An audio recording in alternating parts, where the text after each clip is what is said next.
Bonjour à tous, bienvenue pour cette nouvelle vidéo. Il y a longtemps qu'on n'a pas fait de jeu de la carte, donc voilà, on va reparler d'un thème très important qui arrive évidemment souvent et qui concerne le laisser-passer à sans atout ou ne pas laisser passer, parce qu'évidemment c'est là où ça va être un petit peu plus difficile. Alors, j'ai déjà fait un dossier sur ce thème-là, mais je sais que beaucoup d'entre vous préfèrent les vidéos. C'est un petit peu plus vivant qu'un dossier écrit. C'est un petit peu différent de la façon de présenter les choses. Voilà.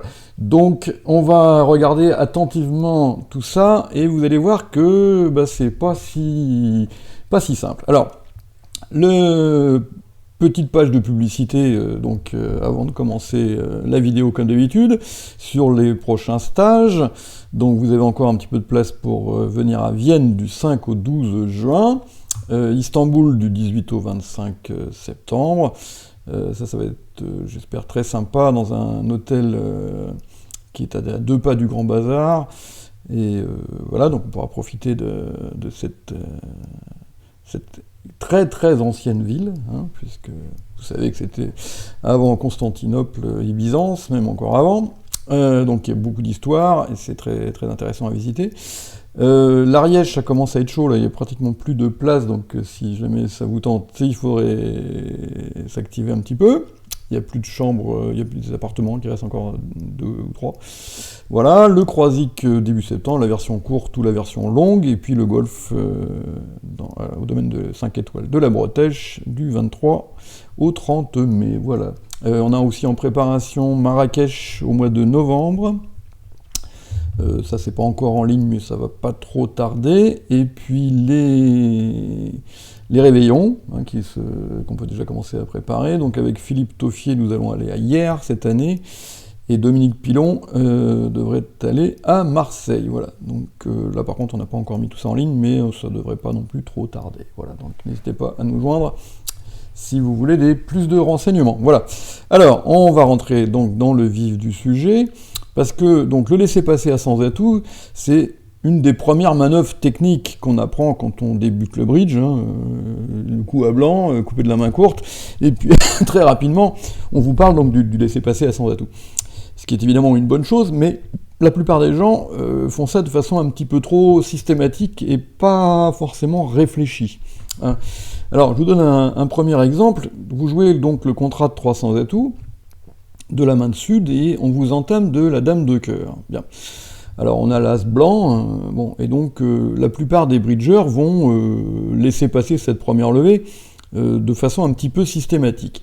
Et en fait, si on réfléchit un petit peu, vous allez voir que c'est une bêtise, et qu'il faut mettre l'as de cœur sur cette première levée. Bon, alors, la première constatation, c'est que même si vous faites 5 levées de carreau, ce qui est probable mais pas tout à fait certain, 5 carreaux plus 2 trèfles plus l'as de cœur, ça fait que 8.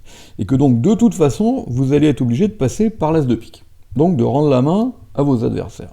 Alors, si vous laissez passer, vous ne pourrez laisser passer qu'une fois, puisque vous avez l'as second. Bien. Alors, donc ça, vous voyez que ça sera déjà totalement inefficace si les cœurs sont partagés 4-3. Puisque celui qui en a 3 en aura toujours un. Il faut bien comprendre à quoi ça sert de laisser passer. C'est de faire en sorte que celui des deux adversaires qui court dans la couleur, d'entame, n'en ait plus et puisse pas en rejouer quand il va prendre la main, si c'est lui qui prend la main. Bon. Mais si les cœurs sont 4 et 3, laisser passer une fois ou 0, c'est pareil, puisque dans tous les cas de figure, il restera toujours un cœur de communication à la main qui n'en aurait que 3, donc Est en l'occurrence. Donc le seul partage où ça pourrait être intéressant de laisser passer, c'est si les cœurs sont partagés 5-2. Mais là, si vous regardez l'entame de la dame, ça veut dire que dans ce cas-là, il n'a pas roi-dame-valet, roi-dame-10, 5e, parce que s'il avait ça, il aurait entamé du roi. Donc l'entame de la dame, s'il a 5 cartes, va provenir de dame-valet 10. Pas dame-valet 9, parce que c'est vous qui avez le 9. Bon.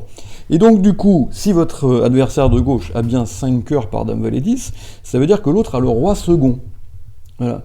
Et en fait, en mettant l'as de cœur, vous assurez le coup, quelle que soit la position. Soit les cœurs sont 4-3 et vous ne pouvez pas chuter, parce que dans le pire des cas, vous perdez 3 cœurs et l'as de pique, soit les cœurs sont 5-2, et là maintenant, si c'est Est qui a l'as de pique, bon, de toute façon, vous n'étiez pas en danger, quoi qu'il arrive. Et si c'est Ouest qui a l'as de pique, mettre l'as de cœur bloque les cœurs adverses. Vous voyez? Je vous montre les cas de jeu. Si vous prenez de l'as à la première levée, que fait Est avec son roi second? S'il garde son roi sec, du coup la couleur bloque, vous pouvez jouer pique et ils peuvent encaisser qu'un seul cœur. Et s'il jette son roi de cœur sur l'as, ce qu'il devrait faire, en espérant que son partenaire a dame valet 19, à ce moment-là, votre 9 va devenir un arrêt. Vous voyez, parce que au deuxième tour, il sera obligé de prendre le 10, il pourra encaisser le valet, mais vous, à ce moment-là, vous aurez votre 9 qui va finalement arrêter la couleur pour la deuxième fois. Donc, vous voyez qu'en mettant l'as de cœur, vous couvrez absolument tous les cas. Si vous mettez un petit, bah du coup là, il va rejouer évidemment un petit cœur, parce qu'il n'y aura plus que l'as sec au mort, et comme c'est lui qui a l'as de pique, et ben vous allez chuter. Vous voyez? Voilà. Donc juste un premier petit exemple assez simple, mais pas tant que ça, où ça montre quand même qu'il faut un petit peu réfléchir avant de jouer. Bien. Alors, l'exemple suivant, vous jouez toujours 300 atouts, on vous entame du roi de pique, et là, cette fois-ci, vous avez 3 petits pour l'as troisième. Bon.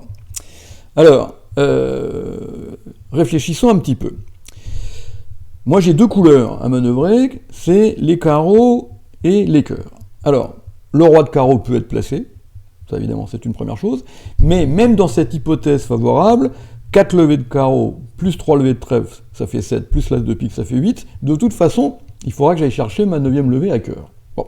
Et puis si l'impasse à carreau ne marche pas, j'irai chercher mes 2 levées à cœur. Mais j'ai pas de problème pour faire 9 levées. Mon problème, c'est donc de ne pas en perdre 5. Ok? Bon. Alors maintenant, regardons les piques. Bon. Alors déjà, première chose, si c'est Ouest qui a l'as de cœur, je ne pourrai pas l'empêcher de faire ses piques. Donc, comme il en a forcément au moins 4 quand il entame du roi, je lui fera toujours au moins 3 levées de pique et l'as de cœur.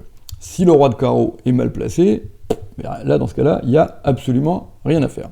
Rien à faire non plus si Ouest a 5 piques et l'as de cœur. Parce que là, de toute façon, c'est pareil, je suis obligé de lui donner la main, et donc je chuterai toujours. Bon. Donc ces positions-là ne m'intéressent pas forcément. Donc je vais plutôt m'occuper du cas où Ouest a 4 ou 5 piques et pas l'as de cœur. Alors, dans ce cas-là, vous voyez que le seul qui pourrait être susceptible de reprendre la main, ça serait donc Est avec son as de cœur, parce que je lui ai donné par hypothèse, et éventuellement aussi avec le roi de carreau. Bien. Et donc là, vous voyez que même les piques 4-3 me mettent en danger. Parce que si je prends au deuxième tour, par exemple, et que les piques sont 4-3, ça veut dire qu'il restera un pique à Est, et quand je vais faire l'impasse à carreau et qu'elle rate, il pourra rejouer pique, et à ce moment-là, je perdrai 3 levées de pique, le roi de carreau et l'as de cœur. Et ça fait 5. Donc vous voyez que même le partage 4-3 des piques me met en danger, et donc, conclusion, il faut que je laisse passer 2 fois. Vous voyez? Et puis après, j'espère, donc, soit les piques 4-3, et à ce moment-là, avec l'as de cœur en Est, donc du coup, Ouest ne pourra jamais reprendre la main, d'accord? Et puis si l'as de cœur est en Ouest, à ce moment-là, il faudra que le roi de carreau soit placé, et qu'il n'ait que 4 piques au départ. D'accord?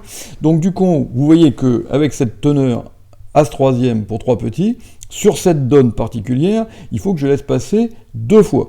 Vous voyez? Donc je prends au 3e tour de pique. Je fais l'impasse à carreau qui rate, et vous voyez que là, Est, à ce stade, n'a plus de pique. Donc il ne peut plus en rejouer, et comme c'est lui qui a l'as de cœur, je finis par m'en sortir. D'accord? On ne vous demande pas de gagner dans les cas où vous ne pouvez rien faire. C'est-à-dire que si l'As Est a le roi de carreau et Ouest l'As de cœur, de toute façon c'est mort. Hein. Bon, donc il faut s'occuper des cas où il y a quelque chose à faire. Vous voyez que si vous avez pris le 2e pique, vous allez chuter, puisque Est aura un pique à rejouer, et vous perdrez 3 piques, l'As de cœur et le roi de carreau. Vous êtes d'accord? Bien. Donc premier cas, 3 petits pour l'As troisième, 8-5-2 pour As-7-4, il faut que je laisse passer 2 fois. Bon. Alors maintenant, donne suivante. Vous remarquez que à pique, vous avez la même teneur que dans la donne précédente. 8-6-2 pour As-7-4. Bien. Et on vous entame cette fois-ci d'un petit pique. Bien. Alors, votre plan de jeu, cette fois-ci, n'est plus basé que sur une seule couleur, qui est les carreaux. Bien. Si le roi de carreau est bien placé, pas de problème, vous ne pouvez pas chuter. Bien. Donc, on va faire l'hypothèse de crainte que le roi de carreau est derrière. Alors maintenant, la question à se poser, c'est combien de fois il faut que je laisse passer? Et là, vous remarquez une première chose, c'est que si les piques sont partagés 4 et 3, les piques ne sont pas dangereux. ouais, puisque vous perdrez, dans ce cas-là, 3 levées de pique et le roi de carreau. Alors, vous allez me dire, bon, très bien, mais qu'est-ce que ça coûte de laisser passer 2 fois, comme on l'a fait au tour d'avant? Bien. Et bien là, ça coûte tout simplement que de temps en temps, vos adversaires, si vous leur laissez faire 2 levées de pique, et que les piques sont effectivement 4-3, Ouest, qui sait qu'il n'a pas de reprise, qui peut imaginer qu'il n'a pas de reprise, va peut-être trouver le retour à cœur. Parce que vous avez une deuxième couleur, vous êtes un petit peu fragile, d'accord? Alors, vous êtes obligé de laisser passer une fois quand même, parce que vous ne voulez pas chuter bêtement, avec les piques partagées 5-2, et le roi de carreau à droite. D'autant plus que, bon, sur l'entame d'un pique, S va mettre un gros, on ne sait pas trop si c'est le valet qui va arriver, la dame, le roi, peu importe. Hein. Si vous le laissez en main, à ce stade-là, il va avoir beaucoup de mal à rejouer cœur, sauf s'il a roi dame 10, mais s'il n'a pas roi dame 10, il va avoir beaucoup de mal à rejouer cœur, et du coup il va la plupart du temps rejouer pique. Mais si vous laissez passer une deuxième fois, vous risquez de donner à Ouest l'occasion de switcher à cœur, puisque lui il sait bien qu'il ne reprendra jamais la main, donc il risque de chercher son bonheur dans une autre couleur, et peut-être qu'il a une teneur à cœur qui pourrait lui permettre de vous faire chuter. On peut imaginer que les 4 jeux sont comme ça. Alors c'est vrai qu'à 4 jeux, même si vous laissez passer la première levée de pique, Est pourrait vous battre en rejouant cœur. Mais enfin, ça c'est les robots qui font ça, hein, les robots qui trichent, hein, qui voient les 4 jeux. Mais un joueur de bridge normal, lui, il peut pas rejouer cœur à la deuxième levée. D'abord, si par son partenaire avait entamé sous As-3 de pique 5e, il va le traiter de tous les noms. Et puis, rien ne prouve que le partenaire a Dame 10 de cœur 4e. En revanche, si vous laissez passer une deuxième fois, là, Ouest, lui qui sait qu'il n'a pas de reprise, pourrait tout à fait prendre ce 10 de pique avec le valet et repartir du 10 de cœur. Et là, du coup, vous êtes mort. Oui. Bon. Donc, conclusion sur cette donne, il faut se protéger contre un partage 5-2 des piques, mais le partage 4-3, lui, n'est pas dangereux, et donc cette fois-ci, il faut laisser passer qu'une fois. Vous êtes d'accord? Bon. Troisième donne. Vous avez les mêmes jeux, mais il y a juste un tout petit détail qui a changé. C'est que cette fois-ci, votre adversaire a entamé du 3 de pique. Et ça change les choses, parce que vous êtes sûr maintenant que les piques sont 4-3. Alors que dans la donne précédente, il avait entamé du 5, et le 5 n'était pas lisible, parce que vous ne savez pas où est le 3. Donc vous ne savez pas s'il avait entamé dans 4 cartes ou dans 5 cartes. Là, l'entame du 3 en 4e meilleur vous dévoile qu'il n'a que 4 cartes à pique, et que donc les piques ne sont pas dangereux, puisque au pire, vous perdrez le roi de carreau et 3 levées de pique, et que donc là, cette fois-ci, il faut carrément prendre le premier à pique. Parce que si vous laissez passer ne serait-ce qu'une fois, vous prenez le risque que Est possède une teneur à cœur suffisamment belle, vue de sa main, pour qu'il puisse trouver le switch. D'autant plus qu'il sait très bien que c'est lui qui a la reprise du roi de carreau. D'accord? Voilà. Donc cette fois-ci, sur l'entame du 3, qui vous dévoile que les piques sont 4-3, eh ben, il faut tout simplement laisser passer 0 fois. Voilà. Alors, qu'est-ce que ça nous dit, ces 3 donnes? Eh bien, qu'avec exactement la même teneur, dans le premier cas, il fallait laisser passer 2 fois, dans le deuxième cas, il fallait laisser passer 1 fois, et dans le troisième, 0. Ok? Bon. Donc vous voyez qu'il n'y a pas de règle, et qu'il faut tout simplement réfléchir. Il faut compter, regarder la carte d'entame pour essayer de deviner le partage si on peut. Parfois c'est clair, parfois ça ne l'est pas. D'accord? Mais en fonction de la signalisation adverse qui est fiable, hein, vos adversaires ils ont besoin de se signaler correctement ce qui se passe dans leur couleur d'entame, donc vous pouvez vous y fier, et donc en fonction de ça, vous allez décider si vous le laissez passer 1 fois, 2 fois, pas du tout. Vous voyez? Bon. Donc, ça nous amène à une constatation, hein, on vous a peut-être parlé de la règle de 7, d'accord, qui est un calcul qui fait que patati patata. Alors déjà, la règle de 7, elle ne s'applique qu'au contrat de 3 sans atout. Si vous jouez 2 sans atout, 1 sans atout ou 6 sans atout, 7 sans atout, j'en parle pas parce qu'il est rarement bien joué de laisser passer l'entame. Bon. Mais elle ne s'applique donc qu'au contrat de 3 sans atout, déjà. Et surtout, elle ne s'applique qu'au cas où on aurait l'as blanc. Bon. Donc, mais néanmoins, vous voyez que dans les 3 donnes qu'on vient de voir, on a l'as blanc, donc aucun autre espoir d'avoir un autre arrêt, et vous voyez que la règle des 7, ou la règle de 7, pardon, eh ben elle est fausse, tout simplement, puisque dans un cas, il faut laisser passer 2 fois, dans l'autre, il faut laisser passer 1 fois, et dans l'autre, 0. Bon, donc, qu'est-ce qu'on va faire de cette règle de 7? on va l'envoyer directement dans la première poubelle. Voilà. Hein, le bridge, c'est pas l'application de règles comme ça toute faite, c'est beaucoup plus subtil que ça, et donc il faut réfléchir. Voilà. Alors, évidemment, on n'a fait que aborder ce sujet absolument passionnant, hein, de laisser passer ou pas, et puis il nous reste plein de choses à voir, et vous allez voir surtout dans les cas où on a plusieurs honneurs dans la couleur d'entame, où là ça peut être un petit peu plus difficile, et il va falloir bien réfléchir à tout ça. Voilà.